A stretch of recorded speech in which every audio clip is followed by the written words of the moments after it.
Hello and welcome. This is Edna White, your host today, and I want to talk to you about the book that is called How to Attract Money, and it's by Joseph Murray. So I came upon this book um, from Facebook, and I was scrolling through because I had given my 12 picks from my Keeping It Real on Purpose podcast author spotlight. So I'd given my 12 picks. I think I've almost made it to like 100 books that I've read from other authors during my podcast. But I came upon this because I was scrolling and I said, oh, let me just check this out. Because most of you that know me, I talk about abundance mindset, law of attraction, and belief systems. So, a few years ago, I wrote a blog that received over 56,000 views and, well, reads actually.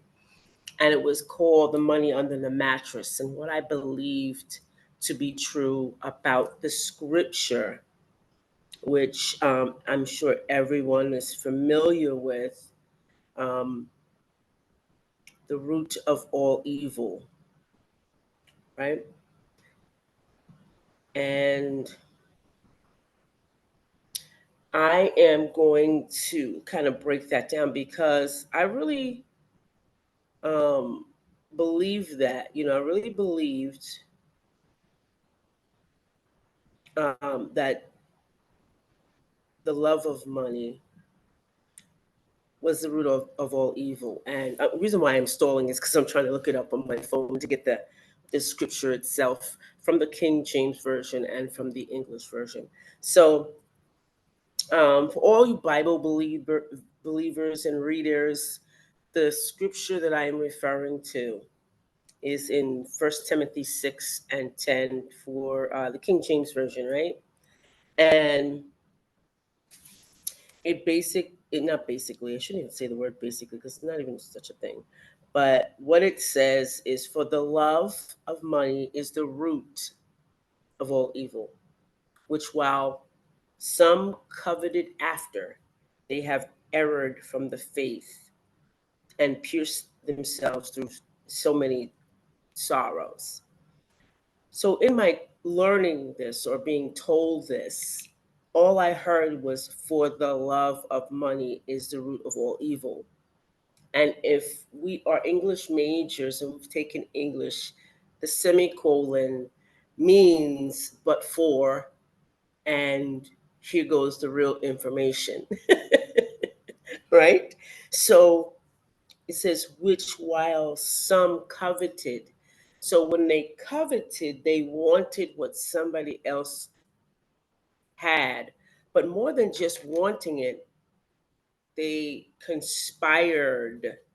And that's the key word, conspired to get it. And they have erred in their own faith in abundance, in the mindset, in the law of attraction. They have erred in that particular setting or space, not setting, space from faith. And they pierced themselves and they hurt their own selves and made their own sorrows because they set out to have something someone else had, right? And someone else accumulated in a deceitful way. I didn't know that part because either I was lazy and didn't study to show myself approved to understand what was really being said to me, or I was naive and just believed that the person that was standing in front of me saying this to me was all knowing and all powerful and getting the word directly from the spirit, and it wasn't true. So I digress, and this is what I'm talking about to you today. because I really want to get the understanding. And listen, for the love of money is the root of all evil. That statement alone, if you've heard it, let's say I heard it 29 years ago, right? You it's not going to happen overnight that you uproot this, that you get rid of it. Yes, now you find out, first you find out you have to get rid of it, right? It's not serving you.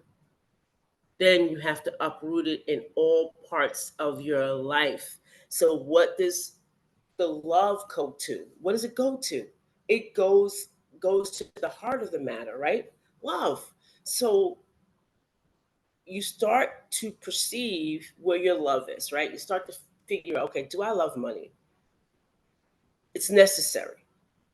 I realize it's necessary to live as a human being. So once I establish that, I don't love it. It's necessary. It's a necessary vehicle and I have to like it. Okay? I have to like it. And I have to understand how to go after it. I have to have the mind to be able to create it.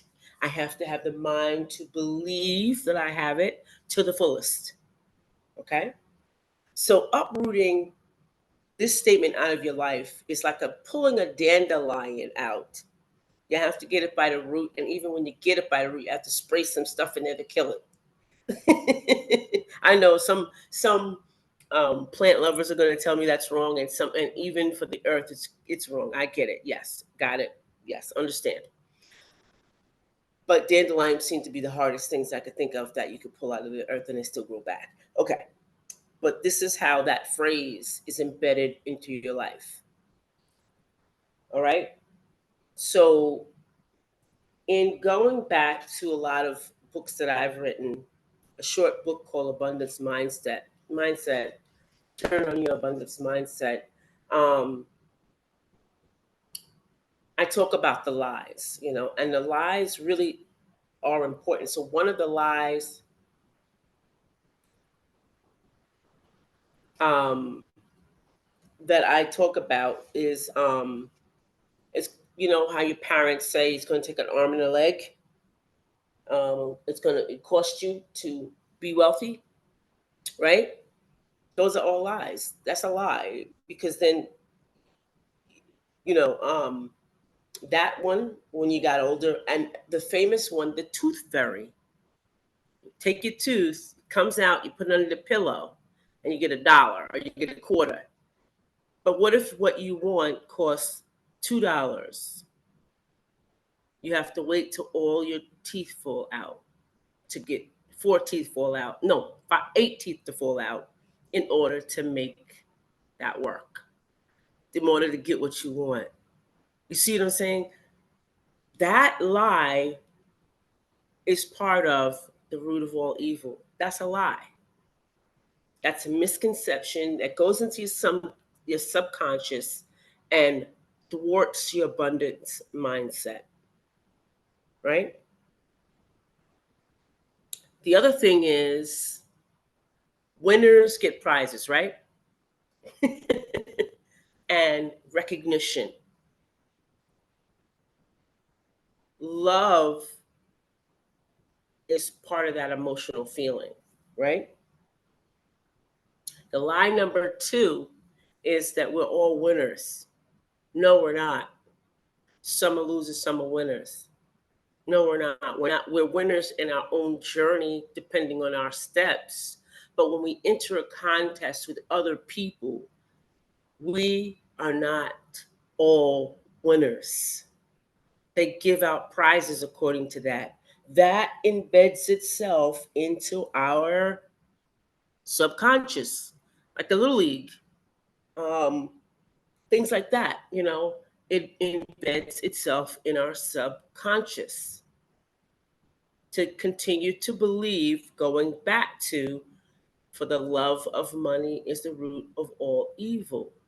So winning awards that equate to money, that help you get money, we don't We either do too much of it, and because everyone gets those are winners, so we either do too much or we do too little.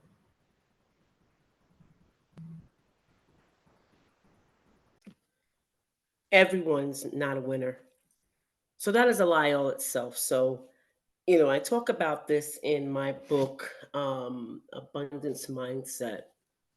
And should we have realized that I've been taught that earlier, we wouldn't compare ourselves to so many people. We wouldn't, um, you know, be competitive. We wouldn't worry about awards. You, we wouldn't worry about education. We wouldn't worry about those things, but we'd still be a productive member of society. We'd be successful in our own right, millionaires, no matter what we are, no matter what has happened in the past, whether it be, let me see, slavery, whether it be any of those things, land been taken from the indigenous people, anything like that, anything that ever happened historically wouldn't be a deterrent from us being who we are. The lie number three was when you lie, right, and you develop an unhealthy relationship with money because of what you see and you go through. So if you saw that your mother spent money and hoarded it, or bought things that were over in excess, like too many suits, too many pairs of shoes, you know, just stuff that would clutter and fill up the house, right? And they made that a priority and made times hard for you, right? You would have that fear of money. You would be fearful that it'll happen to you. So you wouldn't work as hard. You would take a menial job, get paycheck to paycheck. You would want to stay on a job because you didn't see anything more. If you got something more, what would happen? Or if you were living at home with your parents and they had all this stuff all over their house, why would you live somewhere to add more garbage to it? So it created a fear of money for you. It created a fear that stayed with you. This is a direct witness, right, of what happened to you in your past. Money issues have a whole lot to do with things that happened in the past. For the love or for the hate of it, everything stems, every feeling, every emotion you have stems from the good part of love. Everything bad is the other side of love, which is fear. So it all comes from the same place, just different responses and reactions.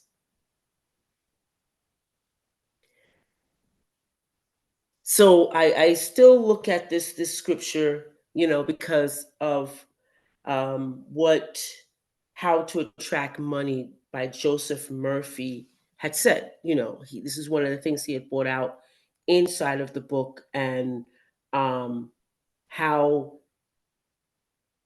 we should look at life, right, with money. And in my own journey, even to this point now, I'm seeing, and I guess I'm talking about going back to discussion of like, um, my question for myself: how do I see my life, right? A lot of times, what I'm going through usually has is a condition of not having money, or worrying about money, or experiencing the flashbacks of from past, right? So When I woke up this morning, and I told you guys this morning what I was thinking, and the question was, what do I really want my life to look like? It's different than the question, what do I want out of life? The question is, what do I want my life to look like? Right? So, of course, that's one of the questions that is in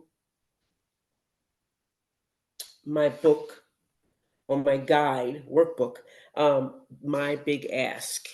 And you can write down, you can write in this book as well. What do I want my life to look like? And this is a hard question. I'm gonna tell you why. Because when you look at your life, is this all I want? And then when you look at television, you see this. And when you look at television and then you look at other people, you see that. But it's not talking about all that. The question is not directed to any of that. It's what do you want your life to look like? So I started breaking down, where would I want to be? Where would I want to live? Who would I want to be around? So I took it step by step. So where would I want to live? Well, I've been going, through that in my mind for years because I live in New York, so I definitely want to be somewhere warm in the wintertime. And I don't want to deprive myself of that, you know. So, of course, I said I'll take me and Cooper and we'll go somewhere warm. Answer the question now, Edna. Where do you want to go? So I had chosen two places. One was Hawaii, the other was Florida. Um, and then I kind of disqualified Florida because I was like, do I really want to live in Florida? Probably not. I want to be by some water, some calmness. I want to be, in a different place. I probably would choose, Hawaii. I want somewhere warm in December, or at least 70, you know, and have good weather. So, why am I saying all of this to you? Guys, listen, take your life serious. Stop spending a millisecond thinking about your life or thinking how it should go or thinking what it should look like. Stop spending milliseconds. And if you can't get it, shut up, sit back, and be quiet. And give yourself put yourself on a timer and ask that question to your soul, to your spirit. What do I really want? That's the secret behind anything. Ask yourself instead of asking other people or taking prompts from other people. See, my mistake when I was younger, no, not when I was younger. When I was younger, whatever I wanted, I got. I did. My mistake was starting to listen people when I got into my 20s, saying I was going to be an evangelist. I was good. I need to do this. I need to do that. That was my mistake for listening to them. And now I have to uproot the seeds or the weeds out of there in order to get what I want now. I believe I believe you can get whatever you want. Just ask for it. Just put it out in the universe. This is what I want. And believe it and leave it. Because you just don't go back for a seed. When you plant a seed, what do you go back to do? You go back to water it, meaning you go back to add water to it. And faith is that I'm getting, that I'm getting, that I'm getting. So I could tell you this in your exercise today. Why don't you do this? Why don't you take a white piece of paper and take three things that you want your life to look like? Make tiny holes, right? And then pretentiously put three, write it down, write it under those holes, what's inside of there. What's inside that seed hole that's going to grow something. And every day look at those three and touch them and say them. Let's put ourselves on a challenge to see that we can do these three things and come back in 30 days and say, did these things, 30 things, did steps to that thing I wanted happen? Am I making strides? Am I getting that? Am I on my way to that in 30 days? We can create our own lives,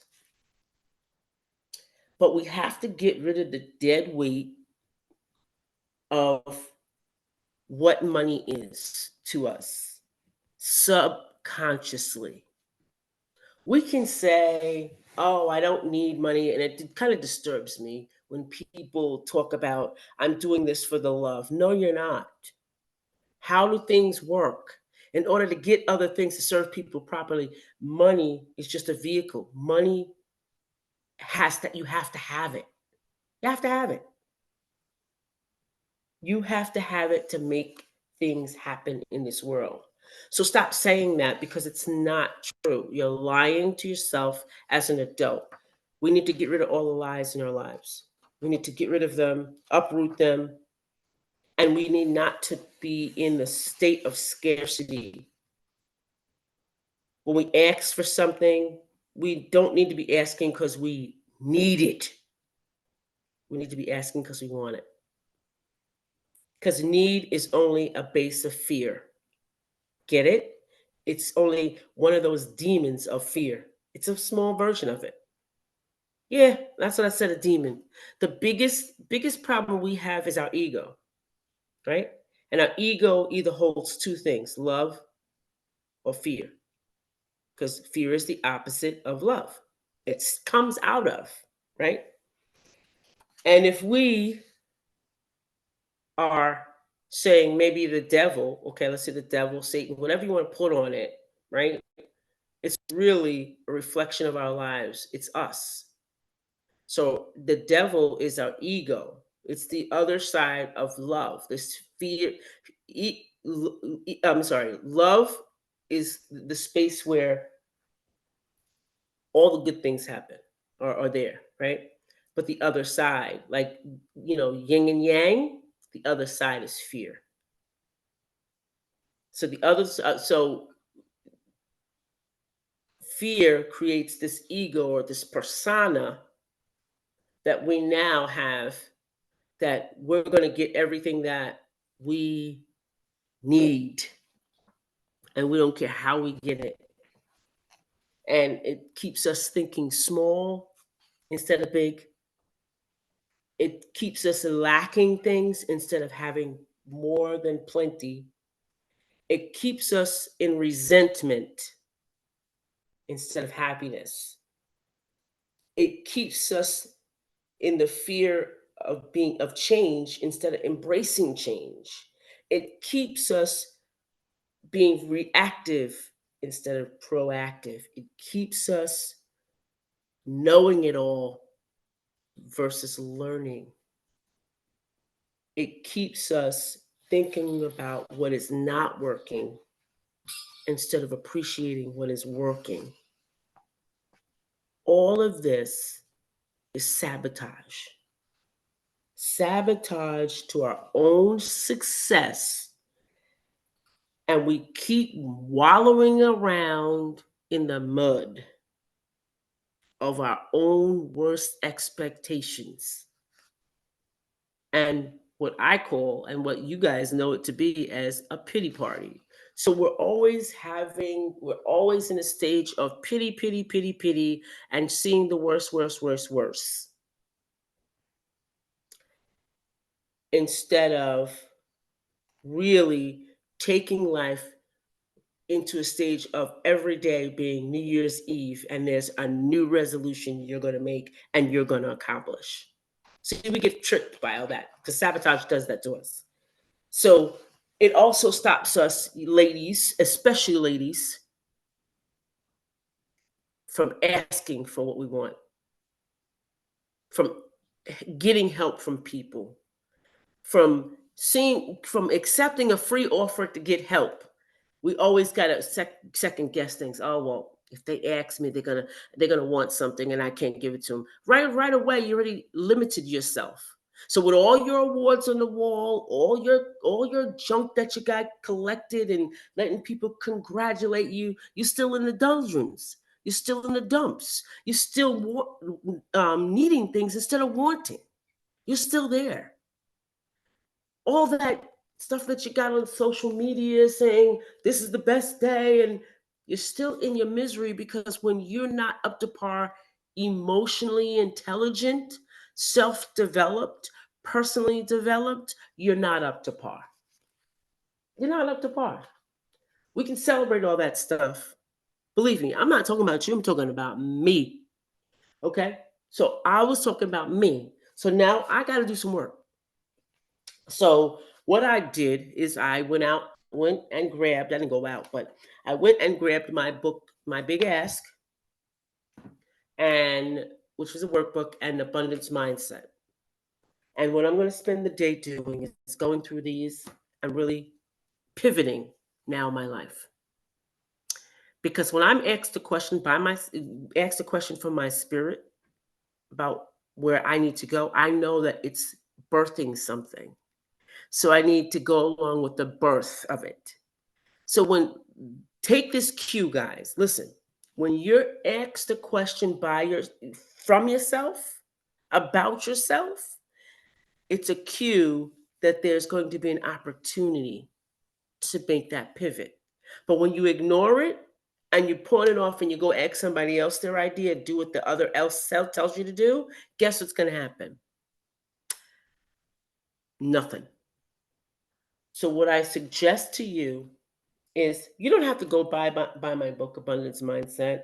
You don't have to buy my book The Big Ask. I'm any book that gives you direction, and I think I created these books from first for me and then for other people that said I listened to what you said and I think this should be written down. And so I'm saying to you, grab a hold of these books, get some books or get a journal. But it does the work for you because the questions are here. You just have to answer. If you spend 15 minutes, ladies and gentlemen, 15 minutes, ladies and gentlemen, just 15 minutes of quiet time, figuring out the questions of life, just like my big ass talks about. If you sit and spend 15 minutes trying to figure that out in your story of your life, guess what? You won't be stuck in life. You won't be stuck with relationships because you'll figure it out. You'll be solution oriented. You won't be stuck in your career because you'll know which way to go. Even you'll know how to pivot because you'll know yourself better. And the fourth one, when as an entrepreneur, yes, you're going to make errors, you're going to make mistakes, but you'll know how to pivot, and you'll have the solution. You'll know how to figure the solution out. So this all started on the premise of how to attract money. And the book is by Joseph Murphy. And I'm going to tell you, it's a good book. It's a good book. I like the fact that he doesn't lean on too much scripture, which is perfect. Um, but it's relatable to the law of attraction, and it's also relatable to my book, Abundant Mindset. So I want you to take a look at that and think that through, you know? And if you have any questions, if you still struggle with this stuff, hey, let's get on a call together and see what you want to do. And maybe we can work together and focus on your life through this workbook together. And we can work on it. Or maybe you have a group of people that you want to have a, I don't know, book club, and you want to go through this book with a bunch of people in the book club. Let's do that. Let's get together and, contact me, and I can do this as a book club and come and be your speaker, come and help draw these questions out for you. Let's do it. If you want to talk through abundant mindsets and you want to use it as a book club book, by all means, do it. And let's figure some things out. Let's grow. Let's get emotionally intelligent. Let's develop in ourselves, our personal lives, in our careers, in our business. This is Edna White signing off. Always look to the comment section or the content section where I have my link for appointments and my website. I'll talk to you real soon. Bye for now.